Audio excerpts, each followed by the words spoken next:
Hey everyone, this is Chris from Meeple Overboard. I'm going to be doing a top 10 list today. Since I've been doing a ton of gaming online with Board Game Arena and everything, my Wednesday game group has moved pretty much all online and everything, so this is what I'll be covering today, my top 10 games on Board Game Arena, which is a free website, or you can use these like premium membership type thing where you can pay, I think it's $4 a month, or you can pay $2 per month, but you have to preload a whole year, which is what I've done. So I have access to all the premium games. Some of them will be premium games on here, so maybe not accessible for free if you just sign up for one of the free accounts there.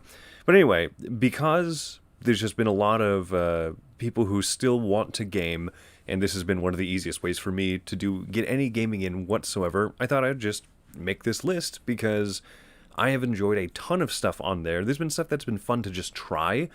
Some of which you've seen on our YouTube channel we've played even without knowing what the rules are, because Board Game Arena has all the rules preloaded in. So we've played Hawaii and Palaces of Carrara without knowing what the rules are. But these are games that I love, games that I genuinely love, and that I'm super happy are on Board Game Arena. I knew almost all of these beforehand, before playing them online, but there is one that is going to be a crossover with the other list that I made, that games that I learned since lockdown started online. So there'll be one of those in there. But a lot of these, all of them else, so the other 9 I've played before, and I'm just incredibly happy that there's online implementations of, so I can continue playing them with my friends. So let's go ahead and start with number 10, St. Petersburg. This is an engine building game. Classic, pure, very straightforward engine building game. What do? You buy cards so that you get more money, so that you can do what? Buy more cards. That's really it. And it also has one of the ugliest pieces of artwork I've ever seen, or just some of the worst art ever. But I actually prefer this older version compared to the newer version, which somehow looks worse. They made like a 10-year anniversary edition that I did not really like the look of. But this is it right here, right? There's a central board, there's a lineup of cards along that top row, and you can just purchase them. But the trick is that there's 4 different purchasing phases. You have the green, then the blue, then the red, and then the hybrid phase. But you only earn income off of your green cards at the end of the green phase. Then you only earn income off of the blue cards at the end of your blue phase. And so you're just constantly building up this engine of getting more money, more coins. As you see, the green cards, like all they do is give you money, sometimes a few special abilities, sometimes a little bit of victory points. The blue cards give you almost exclusively victory points until you upgrade to the highest ones, and then the red ones are kind of this hybrid. But it's an incredibly satisfying engine building game. One might complain that ultimately, especially in a 2-player game, once someone gets ahead, it can feel like there's a point where there's just no fixing that, but it's also a pretty quick playing game, so just play it again and play better. It's a very satisfying game. There's also some nice end of game scoring, so as simple as it is, I really like this one. So my number 10, St. Petersburg. My number 9 is a 2-player card game called Jaipur. This is one that people often cite Lost Cities as like their favorite little head-to-head, very simple card game, and I do like Lost Cities. I think it's very good, but Jaipur has completely replaced that for me in my collection. We still have this one. We have the physical version of it, but we also have, in some of the nice, pleasant, spring days during the lockdown, we sat out on the grass. Our daughter ran around for a little bit, and we just pulled out our phones and we played a game of Jaipur on our phones. I've also played it on the computer. It's very satisfying. So Jaipur is just there's a card lineup of 5 cards in the middle. You have a hand limit of 7, so you can draw cards from the middle, or you can swap out multiple cards from your hand for multiple cards in the middle. The camels are kind of a wild card that you store off to the side, and you can replace cards with camels, so you can grab multiple cards at once. But that 7-card limit really makes the game shine very much. You can trade in sets of cards for these tokens on the side, the little chips. And the first chips that you grab are always worth the most, and then there's diminishing returns as it goes on. Ergo, that makes it a very fun race, but also just set collection, and it's just a great game. And you know what? if you have a bad round of this, if you happen to have a very bad game, it's very quick playing, and it's a first person to win 2 rounds, right? 2 out of 3 rounds. So if you can have an awful deal, it can be completely favorable to one of the 2 players, and you just think, oh, that was ridiculous. I got like 30 points, my opponent got 74. But guess what? They get a 1-point chip. And it's the first person that gets 2 chips, like 2 little victory points, is going to be the winner. So it doesn't matter what the score is from round to round, and I really like that. So you can have a bad shuffle, whatever, right? Ultimately, in the end, it's gonna pretty much balance out. So that's my number 9, Jaipur. My number 8 is Sushi Go. This is probably the simplest game on this list that I would venture to say. But if you listen to our podcast, you know that recently we've decided to just, for whatever reason, we declared that Phil Walker Harding is the first initiate into the Meeple Overboard Hall of Fame. So, and so far the only initiate. He's in the hall all by himself, lonely, until we initiate somebody else. This is Phil Walker Harding's simplest game, I would say. Sushi Go, card drafting game. You have a hand of cards, pick one, pass the rest over to the next player, and you just keep rotating around cards like that. I love it. I absolutely love it, and the fact that it's on Board Game Arena means that they've got a nice little, digital interface for it, and you have this huge hand of cards, and it's got that, like, sushi conveyor belt look to it, and I'm so looking forward to the day that we're comfortable going out to restaurants again, because I will eat conveyor belt sushi one day, because the idea of it sounds utterly delightful. But yeah, just the physical presentation of this one is really good. It makes it very fun, straightforward, and if you haven't played Sushi Go, then play it.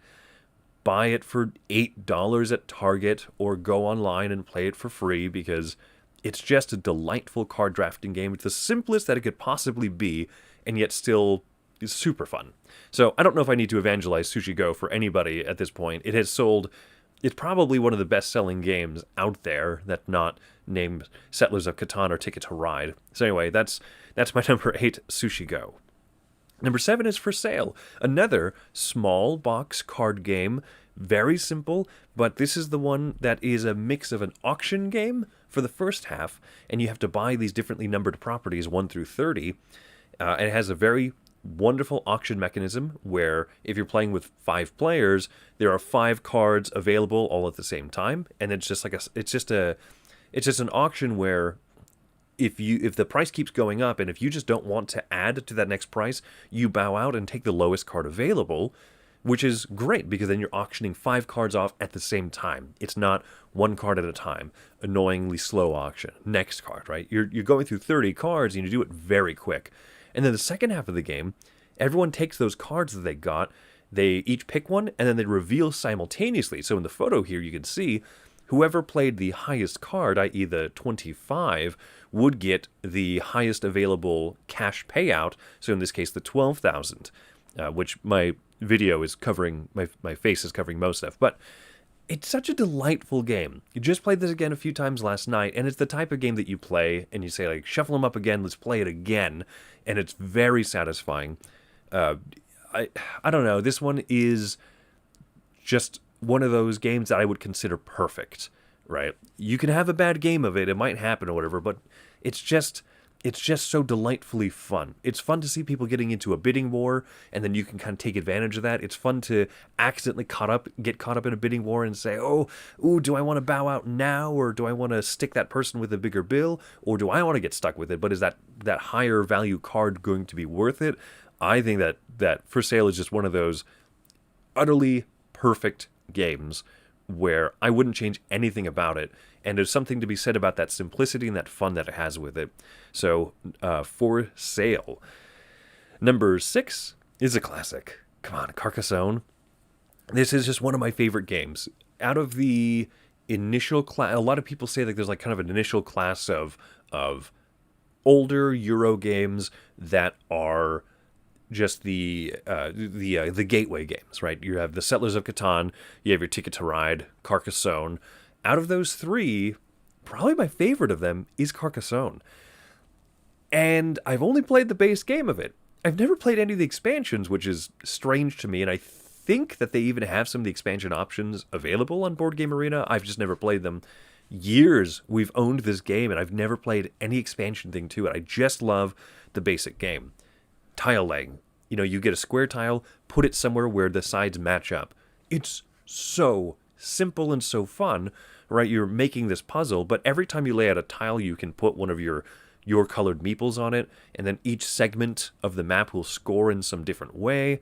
Roads are worth 1 point if they complete. Cities are worth 2 points if they complete, but at the end of the game, if you have an incomplete city, then it's just worth 1 point per, city tile. It's so simple. It's a little bit weird to wrap your head around, and one of my favorite things to do is play with the farmers, wherein you lay a meeple out on the map that you'll never get back. You'll never get him back, but if his field that he's touching is within touches any completed cities, they're worth 3 points each, and so that's just a great gamble. There's something about this game that really, really speaks to me, and I think is one of the most approachable of those games, right? It has fewer rules than Settlers of Catan. It has less waiting. It has fewer empty turns, so to speak, like Ticket to Ride. Ticket to Ride, I grab a few cards. That's my turn. Maybe I'll have to wait a little while for it to come back to me. But Carcassonne, every time you lay a tile out, it's usually going to be interesting. Sometimes you have a tile that's completely useless. So you're I'm just going to stick it on the side over here. Whatever, right? But there's almost always an interesting thing that you can do, and as you play Carcassonne more, you start to realize how you can hop in on other people's cities so they can't just exclusively score points on it, or maybe you can be really cutthroat and actually have more workers, more of your meeples in a city by the time it closes than someone else, so you steal the points from them, and it's just delightfully tactically rich. So that's that was my number 6, was Carcassonne. Number 5. This is the game that was new to me, that I've never played the physical version of. I've only played this digitally. And so number 5 is Lagrange. This is by Andreas Odendahl, who recently designed Cooper Island, which also is a game that I quite enjoy. And I like things like multi-use cards. Multi-use cards are super fun, and they create a lot of tension. I have this card. It can either be, if I tuck it in the top part of my board there with those little cutouts, it can be a contract that I fulfill. If I tuck it in the bottom, it becomes a player power. If I tuck it on the left, it becomes a farm, like a field in my farm that automatically grows resources. If I tuck it on the right, it'll allow me to get more income or to hold more pigs, which are a valuable type of good. So Lagrange is just surprising in that it is a amalgamation. It's a smash up of mechanisms that all work together. Kind of like if you played Mombasa by Alexander Pfister, you say oh, this game has cards in it and a slight deck building mechanism and as worker placement and majorities and map control. And this game's kind of like that, where you say, oh, that's just a lot of stuff all mixed up together, and yet it's a really compelling game. You want to complete contracts of your own choosing. You want to complete contracts on the right over there. You see that there's the buildings around the side. It has dice drafting, so you want to do all these different mechanisms that smash up together and make a really satisfying game. So that's my number 5 is Lagrange. Number 4, going back to incredibly simple, is King Domino. I think I like this game more than the average person who likes this game. I find that King Domino has a lot of really intelligent, great design choices, and on top of being fun and cute, and you make the map and everything like that, King Domino is a very satisfying game to me. How it works is you draft tiles. In a 2-player game, you have 2 different pawns, 2 different meeples. In this case, in this picture, yellow and pink. In a 3 or 4-player game, everyone has 1, right? So you always have the 4 tiles sitting out, and then you move your pawn over and you grab a tile for next round, and then you place the one that you just moved it off of. So you're always selecting 1 tile ahead, and then you get to place the one that you previously chose. You're generally building a 5x5 map. If you're playing a 2-player game, highly recommend that you build the 7x7 map, which is much more difficult and just incredibly challenging, but fun. And you multiply the number of crowns by the number of squares of adjacent terrain types. And something about this just all comes together, right? The fact that you get to draft your tiles like one turn ahead, but also the tiles on the very top are worth generally not as much. They have a lower number printed on them, and the tiles on the bottom have a higher number printed on them, and they tend to have more crowns, more scoring opportunities. And so not only are you drafting a tile, but you're also choosing your turn order for the next round. If you grab the top tiles, they generally won't have crowns. They won't help you with as directly with scoring. If you grab the bottom ones, they will. But if you grab the top ones, you go first. If you grab the bottom ones, you go last. So for such a simple game, build up lots of matching terrain types, put crowns in it, right? For such a simple game, it has deeper choices, and it's a really good gateway game, because if someone's never played a game with variable turn order, this is going to blow their mind. It's going to be so satisfying. So the fact that you can play this digitally, cool, right? I love this one. So King Domino is like almost a top 10 game for me. So that's saying a lot about how much I enjoy this really, really, really simple game. So coming up, number 3, The Voyages of Marco Polo. This is such a good game. Dice placement, you roll your dice and then you place them out like workers, and this is the start of a trend that you're going to see here. This game is by Simone Luciani and Daniele Tascini, and I think that this is one of the most satisfying games I've ever played. Now, that being said, there is in beta at this moment, September 20th or 21st, whatever date this is, end of September, there is the beta available on Board Game Arena for Voyages of Marco Polo 2. The proper game of Voyages of Marco Polo just released. Marco Polo 2 is available in beta form, and I'm really excited to try that because I've heard that there's some improvements over this. But the original Voyages of Marco Polo is so, so good. In part because you have variable player powers that are quite variable. I was going to say very variable, but that's not Englishing goodly. Voyages of Marco Polo has player powers that are very distinct from each other, and you're always jealous of what someone's player power allows them to do.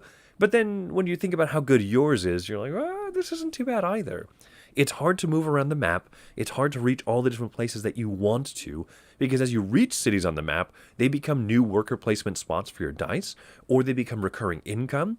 And then all along that bottom is a very interactive form of worker placement, wherein you can put your dice out and you can take actions in different spots, but as you do so, other players can still stack on top of you. But the thing is that if players stack on top of you, they have to pay the bank.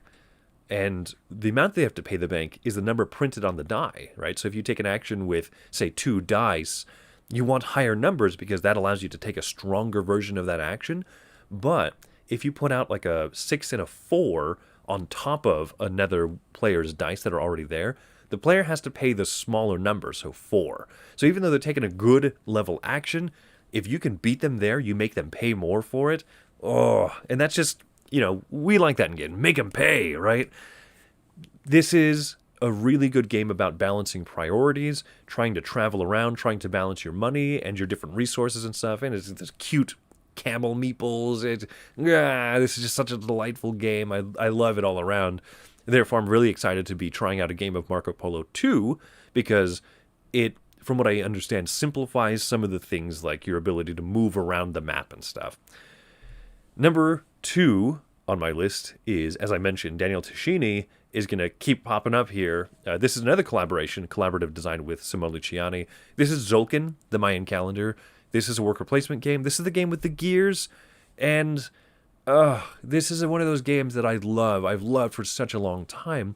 And interestingly enough, the first 2 times that I played this game, I didn't like it. It was too tight. I didn't like just the rigidity of the clockwork of the gears, right? At the end of every round, that central gear ticks one space, and then all of the satellite gears, the 5 ones around it, advance forward a little bit. And so as you place out workers, they will ride those gears further and further along until you finally decide to take an action where you pull workers back. And the longer that you let them ride out on those gears, the better actions they're going to take. But it's so hard to balance, right? Because if you let a worker go too far past, you have to pay more food resource. You have to pay your coin to take action spaces that are further back, and it's just tight.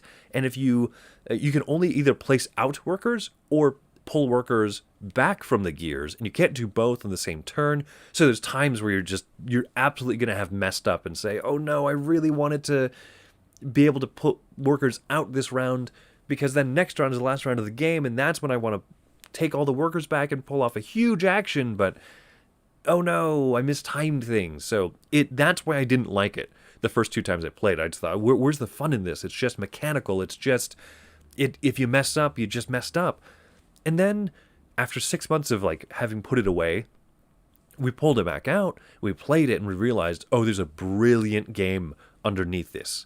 And so I've played this a lot since the start of lockdown, and it's kind of reinvigorated my excitement about this game and how much I love it. And it's easy to play. I've even played it asynchronous, right, where you take a turn, and then the other players will take their turns whenever, and maybe in a day or in a few days, you'll come back and be your turn again. And it's a little bit difficult to manage in that way, but overall, it's so fun, right? Any way that I play this, I really enjoyed Tzolk'in. So that was my number 2. So what I'm going to do really quick is I'm going to throw out some honorable mentions. I'm not going to talk about each of these games, but these are just great games that are on Board Game Arena. Some of them, I noticed, have the little yellow banner underneath it, like Love Letter and Roll for the Galaxy. Those are considered the premium games where you have to pay a small membership due or whatever to be able to start a game of them. But if you know someone in your group who has the premium membership, they can invite anybody with an account to play these games, like Clans of Caledonia and Love Letter and stuff. So just worth it. These are other games that are fantastic that are on there. I have not played Through the Ages on Board Game Arena. I've only played the app and the physical board game now. But having played, I mean, just knowing that it's there and it's available might encourage some people to say, oh, I'll finally try that game out or whatever. So just a quick recap of 10 through 2, St. Petersburg, Jaipur, Sushi Go, For Sale, Carcassonne, Lagrange, King Domino, Voyage to Marco Polo, and Tzolk'in. A very good mix of pretty heavy games, like Lagrange and Marco Polo and Tzolk'in, but also a lot of just really fun light games. And so even on days where I don't feel like busting out a lot of heavy games, I love pulling out a thing like Let's Play Sushi Go and For Sale. I just tried Coloretto for the first time. Pulling out some of those small games is really satisfying when I need some social, I need some interaction, but I also want to play a little bit of a game with it. So like last night we had a Zoom call, or we had some video chat with a friend, and we played some games with her, and it was just so fun to connect and to play some of these simple games. So that's why I'm very grateful that there's heavy games and there's very light games available on Board Game Arena. And that being said, I'm going to jump to one of my favorites, very heavy game, Teotihuacan, City of Gods. This is an amazing game. This is in my top 10 for sure. Tzolk'in, top 10 game for me. Teotihuacan just edges it out in my list, and the fact that it's available, and actually became available on Board Game Arena during the lockdowns, was serendipitous. It was wonderful timing that it was already in development, and then I lost my ability to play games with my game group, and then this came out like a few months in. So I was super, super happy with it. I just noticed that this banner image here, the pyramid in the background is actually, this is the not prototype art, but like some of the earlier concept art. Because I noticed it's not as defined as the actual box cover ended up being. Small note, that's weird. But what is Teotihuacan? It is a brilliant, gigantic rondel game, I suppose, right? But there's only 8 spaces you can move your dice to, and you don't roll the dice.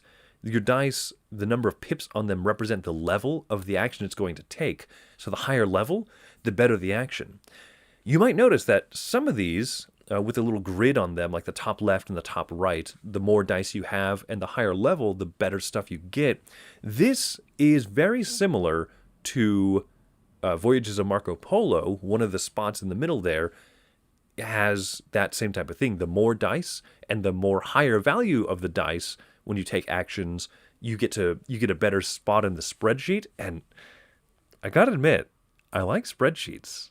I mean, I'm an accountant, so You want to put a nice, straightforward spreadsheet in a game that conveys a lot of information and gives me interesting choices? I'm going to like it. Sorry for all you non-nerds out there. It's board games. So I love Teotihuacan because there's more control. You don't roll your dice. You move them, you activate them, you level them up. And so you can really try and orchestrate a brilliant move where you land multiple of your pieces in the same area. It has some of the tightness of Tzolk'in, but it's less mechanically stuck into its perpetual cycle. It is a lot more looser. It's a lot more loose, and so you can kind of choose when you need it to be tight and when you're going to say, I'm going to try and do something different actually than expected, or I'm going to take my time rather than move very mechanically around exactly as needed. So I really like Teotihuacan. It's my favorite game that is on Board Game Arena. So until they put Pandemic Legacy or Dominion on there, which I doubt because Dominion already has its own website, and that would be weird to play Pandemic Legacy digitally, but hey, if they did it, I might pay good money for it. So my number one is Teotihuacan. I'd love to hear. I see there's a couple people live, and so if you have some favorite games, put them in the chat or put them in the comments or anything. So this has been my top 10 games that I love on Board Game Arena. And that's not to say that there's not even like tons of other games or that there's yet tons of games that I have yet to discover. There's games that I really like to try on there. Like I said, just yesterday I learned Colorado for the first time. And so how fantastic is it that there's games that I would never have otherwise played. I'm not going to go just buy a copy of Colorado and say, oh, I've heard maybe good stuff about it. I watched a Dice Tower review from like 7 years ago or whatever. It's available. I can try it. There's tons of people who know the games and are willing to teach. So I've been really enjoying spending a lot of my gaming time recently on Board Game Arena, and I just quite enjoy it. So if you want to play an out-of-print game and you don't want to spend buku bucks on it, like St. Petersburg, it's available there, or other games that are hard to find. So anyway, my name is Chris. Thank you all so much for watching this video with me today, and spending some time with me. Y'all have so I wasn't getting the comments. Okay, so let's see. Sorry about all of that. Oh, Teotihuacan. Yeah. So Shorty Dancer says love Teotihuacan. Only joined Board Game Arena because I heard it was gonna be on there. Yeah. I mean, it's that good of a game, I think. It really is. Sorry, I was trying to follow along on any comments on my phone, and apparently they weren't popping up. So yeah, I mean, for playing Teotihuacan alone, and I don't even think Teotihuacan is a premium game. I think you can just play it if you just have like a normal signed up account. So yeah, it's so good that there's like a heavy, crunchy Euro game like that. I also saw that Jordan Hopper from the No Cube Zone podcast said that it's an injustice that Lagrange is only at number 5. I mean, I don't know. I would have to play Lagrange a few more times to see if it moves up. It's very high up on my list already, especially for a game that I've only played digitally. A game that I've only gotten to click through instead of to actually like tactily move around the cards and stuff. That's very high, I think. But it's up against Tashini games, which I found that I'm obviously a huge fan of as they take my top 3 spots on here. So anyway, thank you so much all for commenting and thank you for sticking around and watching me ramble on about these games. Reach out to me if you'd like, and maybe we can even try and set up a game for one of these, preferably async, it's turn-based. That will make it easier, but especially because I end up finding myself in like 6 different games at once and accidentally in a Through the Ages game on the app, and then also this game in the app. And like, oh my gosh, my entire life is asynchronous. But yeah, that is correct, Jordan. I accidentally set my phone settings to 0 witty comments, please. Kind of like how the other day I set one of our live streams to, do you want to ruin your live stream? I accidentally had the yes setting on. We're figuring out technology. We're all new to all of this, right? We didn't grow up using computers and such, so yeah, one day I'll figure out where I can find the internet. Makes you think of The Simpsons, actually, where, Homer's sitting there reading a book and goes, oh, Marge, do you know they have the internet on computers now? Alrighty.